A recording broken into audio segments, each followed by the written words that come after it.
I'm Dr. Kerry McInerney. Dr. Eleanor Drage and I are the hosts of the Good Robot podcast. Join us as we ask the experts, what is good technology? Is it even possible? And how can feminism help us work towards it? If you want to learn more about today's topic, head over to our website, www.thegoodrobot.co.uk, where we've got a full transcript of the episode and a specially curated reading list by every guest. We love hearing from listeners, so feel free to tweet or email us, and would also so appreciate you leaving us a review on the podcast app. But until then, sit back, relax, and enjoy the episode.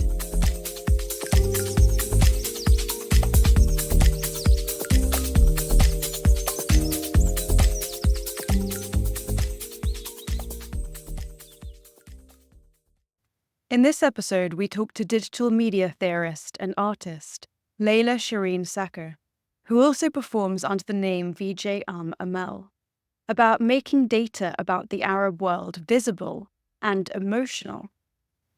We explore what Laila calls the surveyed and targeted Arab data body, and the incredible work she does creating Arab futuristic video games that represent Arab cultures and project them into the future. We hope you enjoy the show. Thank you so much for joining us. We've been looking forward to this interview for absolutely ages. We're so delighted to get the chance to chat. So just to kick us off, could you tell us a little bit about who you are, what you do, and what's brought you to thinking about feminism, gender, and technology? Thank you for having me. It's a real pleasure, and I really appreciate this opportunity. My name is Laila Shereen Sakr. I also go by VJ Amel. That's my cyborg moniker that I use for my art productions. I have been working in technology since the late 90s. Built my first website then, got involved online in what were called chat rooms, IRC chat rooms, and I met Aaron Schwartz, who I was just noticing he had a birthday who passed, who built Reddit, and he was the kid, he was 12 years old when I met him, who built the RSS feed. RSS is the ability to syndicate websites and it's like a foundation for a lot of data analysis. Very early on, it got very exciting to be in that moment. It was extremely exciting. But quickly, as corporations took over the platforms and started building, we noticed that what was possibly a liberatory tool had been used for exploitation, more capital production through the exploitation of people who use the tools. And so a feminist approach to this work seems very fundamental and important. And I've been involved with feminist techies, or I think that techies who come at this work from a feminist perspective do it very differently. I can talk about that in more detail. In our last episode, we interviewed the creator of Lady Mouth, Sarah Siston, and they were talking about this chatbot that goes into male rights subreddits and quotes Audre Lorde. So if you haven't listened to that, it's great. Of course, Reddit has become this incredibly ugly place, and the numbers are vast. I was just writing about it just now, hundreds and thousands of these misogynists just on these like one or two different forums. But let's take a utopian turn. What is good technology? Is it even possible? And how can feminism help us work towards it? Okay, so that's an interesting question. Theoretically, technology is neither good or bad inherently, but it doesn't exist without a human building it and using it, and therefore it becomes good or bad. Okay, but it is the human being and the human being's motives and reasons and uses of the technology that then can designate it as good or bad. What is technology pre the human then? Surely technology is always political. Okay, here, I'll give you an example. Twitter, okay? Twitter was good when activists around the world used it for activism and digital, getting the word out. Like Black Lives Matter was a movement that began really through the hashtag Black Lives Matter online. And without Twitter, that community couldn't have come together. The Arab Spring of 2011, the technology played a very essential role in bringing everybody together. And that same technology, Twitter, today is a misogynist platform that is actually being used to support, under Elon Musk, the right-wing American public mainly, but globally also, anybody who's more authoritarian-minded globally. So that one platform, it's the same platform, it's Twitter, X. But depending on how it's managed, it can be used differently. That's what I mean. But I think it's important to think that way, because if we think of like the tool, is this good or bad? It's not this that's good or bad. This is a bunch of other questions that we need to ask. And that's my point.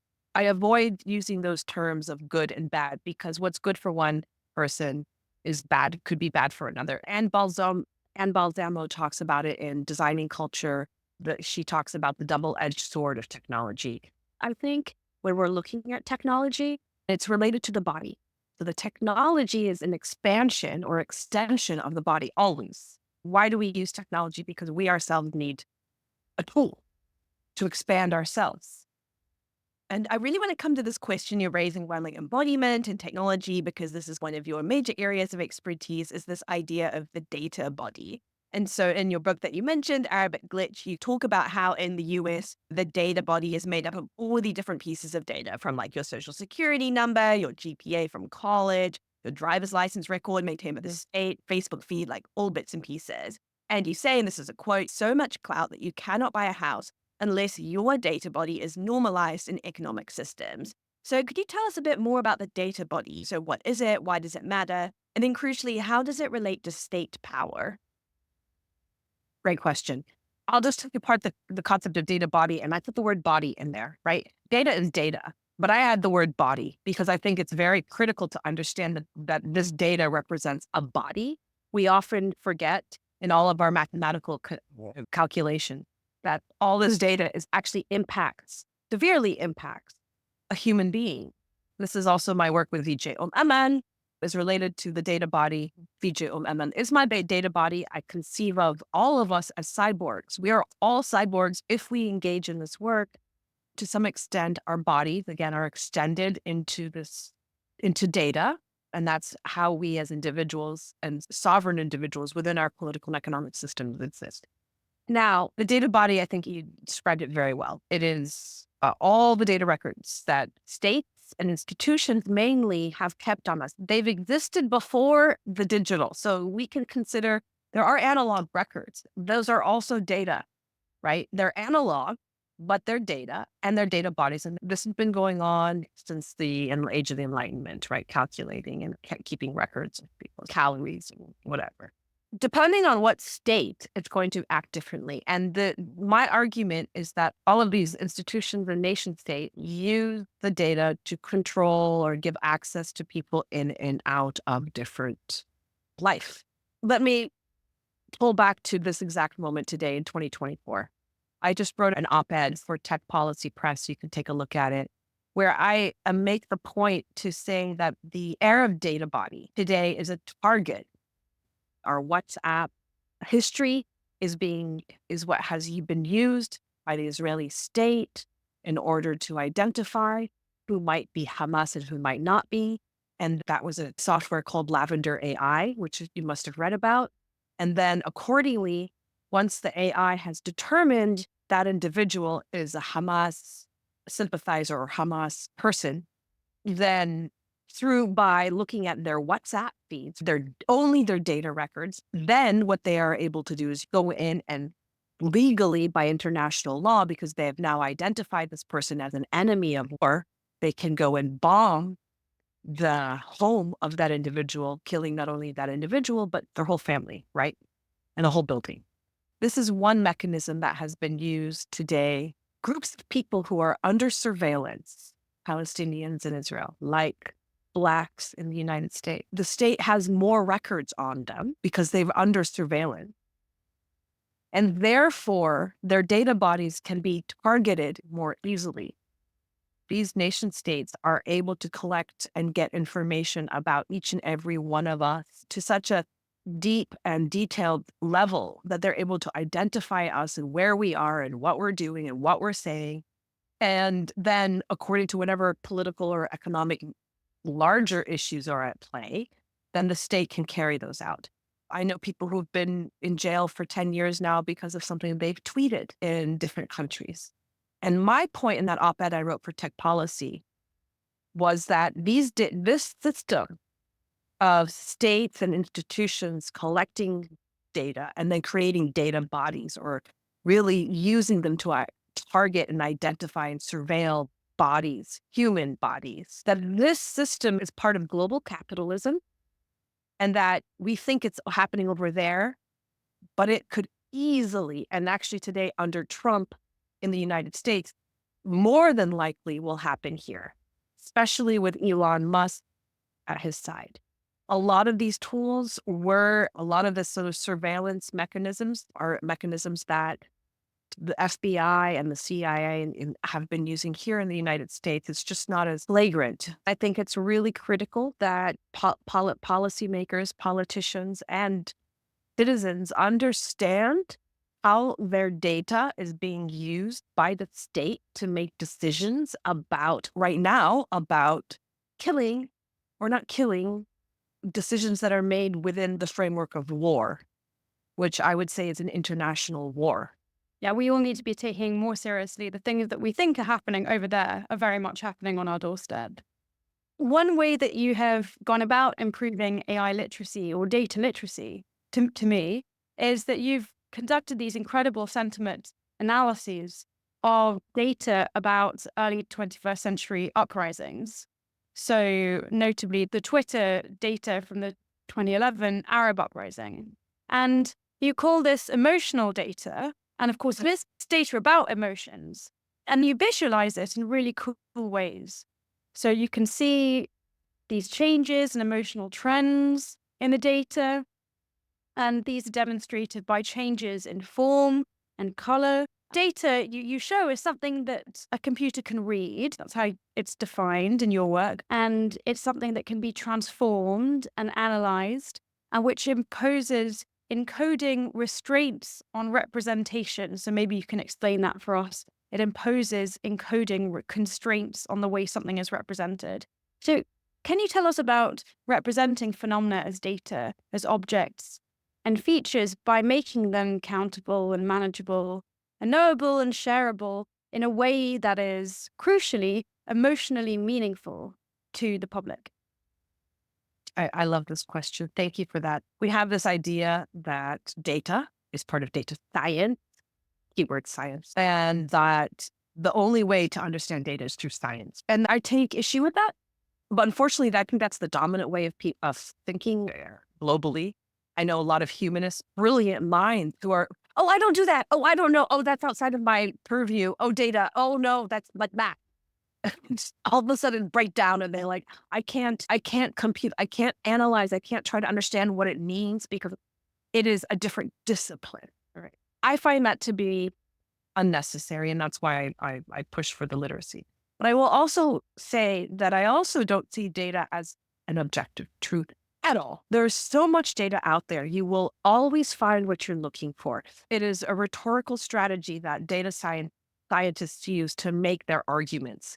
You can use data in rhetorical manners. That's the thing. People think that data is something that you only use for finding some objective truth, which is what science does. In the humanities, we have rhetorical thinking, and that's critical thinking.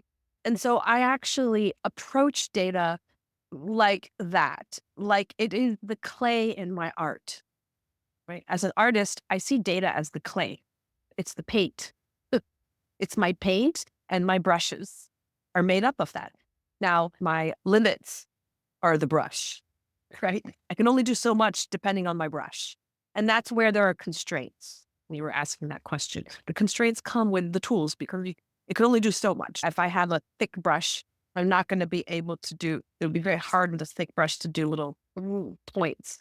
Now, to go to your question about the emotional data. So that's the art. That's where techniques in art production, in video making, and media production, media arts is a field. And that's where we think these through very carefully in media arts. And that's my approach. And so you look at your data set. Let's just say you're looking at Sylvia Wynter's archives, and the data gives you a story. And then how do you tell that story? You do it just the way any filmmaker or any artist would do. Color, really careful motion. There's a plot, there's a narrative.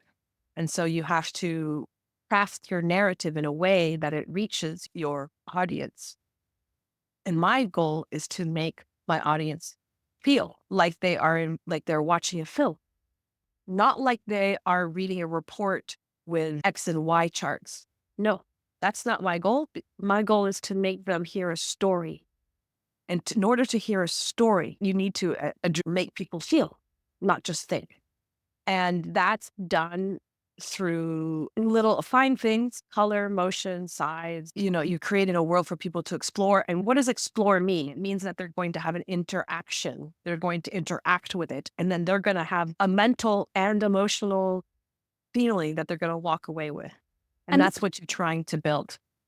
And this is what you do very beautifully in the game that you created, Data Bodies. So it's an Arab futuristic game about liberation. It has companion bots and futuristic plants and beautiful white hummingbirds. And the government looks like a scarab beetle. You've got these slippery Dali-esque clocks. So tell us how you made it, why you made it, and how you came up with these incredible characters. This is actually what you saw is just a conception. It hasn't been built yet. So it's coming out hopefully by 2025, 2026.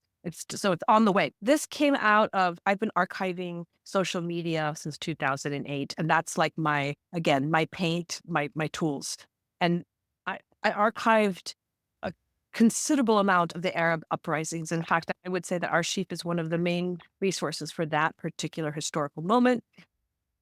And since then, for about 15 years, I had this dream of just want to dive into, I literally want to physically, it goes back to the body, want to dive into it. First it was a VR world, and then it became a game. I reached out to a colleague of mine, Susanna Ruiz. We are both co-directors in this project. She's a game designer. From that, we have spent the last 3 years meeting and with a whole team of people conceiving of this game. We were very concerned about how to handle the politics.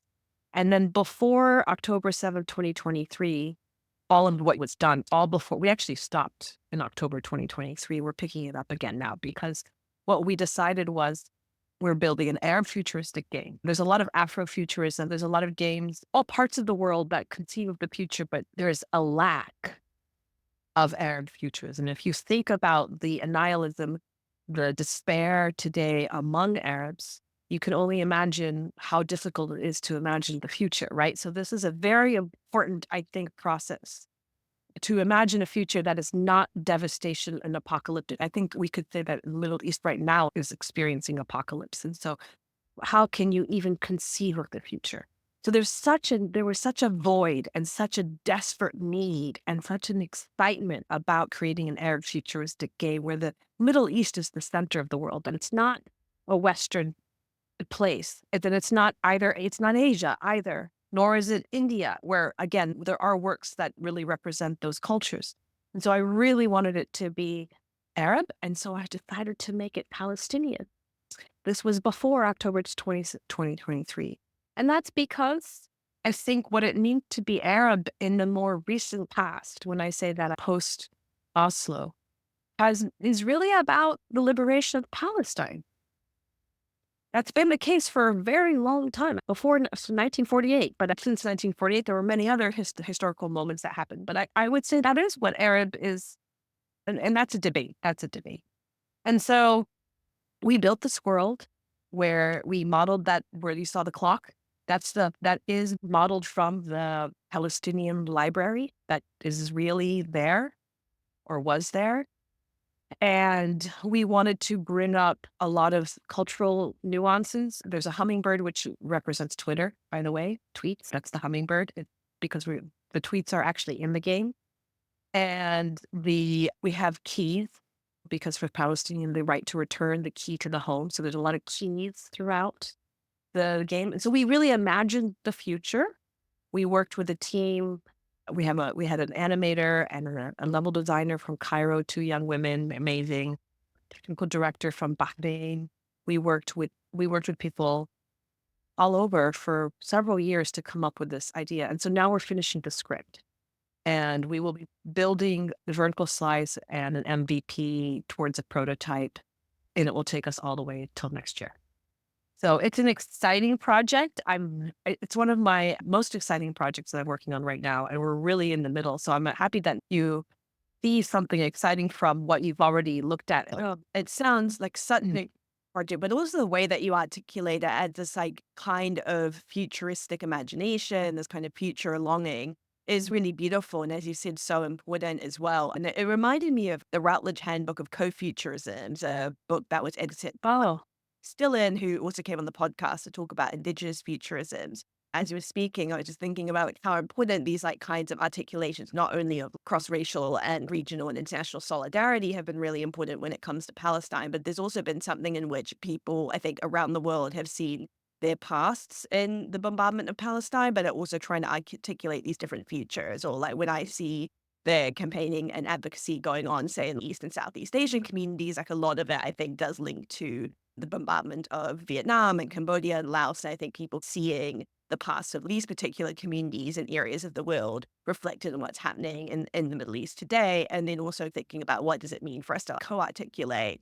like a much better future free of this kind of violence and oppression. So, I mean, I just think that the game is incredibly exciting in a really beautiful way of like grappling with, a really difficult moment as well. Just want to say one more thing about the game, and just that in the game, I have the main. You played as a historian going through old archives, and you have a data body, and you talk to your data body. The data body is like a cyborg, and then you find batta. Batta is an Arabic word for duck, and it's a bot. It's a cute little funny character. So I just wanted to tell you that there's a data body in there, and there's batta. Batta is my favorite. It's one of my favorite characters. Incredible. I also wanted to ask you finally about another kind of project that we've seen emerging, which is the Network of Arab Women in AI. It's pioneering data research in relation to Middle Eastern, North African languages. And so we were wondering to you, what do you see as being like a feminist language-based data set? And in what ways can you see large language models either embodying or not embodying these principles of data feminism? And you've got the top part of exploring this in 2 minutes. Okay. So this is an amazing network, and again, also pioneering new.